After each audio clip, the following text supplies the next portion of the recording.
মাধ্যমিক পরীক্ষার্থীদের পাশে জেলা পুলিশ। 2026 সালের মাধ্যমিক পরীক্ষা শুরু হতেই ঝাড়গ্রাম জেলার বিভিন্ন স্কুল ও পরীক্ষা কেন্দ্রে লক্ষ্য করা গেল ছাত্রছাত্রীদের ভিড়। জীবনের প্রথম বড় পরীক্ষাকে সামনে রেখে স্বাভাবিকভাবে কিছুটা উৎকণ্ঠায় ছিল পরীক্ষার্থীরা, তবে সেই উদ্বেগ কাটাতে পাশে দাঁড়ালো জেলা পুলিশ ও প্রশাসন। এদিন ঝাড়গ্রাম জেলার বিভিন্ন পরীক্ষা কেন্দ্রে উপস্থিত ছিলেন পুলিশ সুপার মানব সিংলা সহ একাধিক পুলিশ আধিকারিক।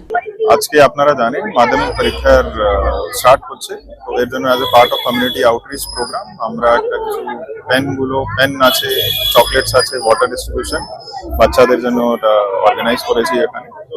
আজকে খুবই ইম্পর্টেন্ট দিন আছে বাচ্চাদের জন্য, পরীক্ষা স্টার্ট হচ্ছে মাধ্যমিক পরীক্ষা, তো এর জন্য so that they can feel comfortable. আমাদের বাকি অ্যারেঞ্জমেন্টস কি আছে, এর জন্য আমরা এখানে কিছু ডিস্ট্রিবিউশন প্রোগ্রাম অর্গানাইজ করছি। ঝাড়গ্রাম থেকে অরূপ ঘোষের রিপোর্ট, গ্লোব নিউজ। এখন থেকে গ্লোব টিভি দেখুন আপনার স্মার্টফোনেও। গুগল প্লে স্টোর অথবা অ্যাপল স্টোর থেকে ডাউনলোড করুন গ্লোব টিভি লাইভ অ্যাপ। এছাড়া জিও টিভি অ্যাপ থেকে দেখুন গ্লোব টিভি লাইভ।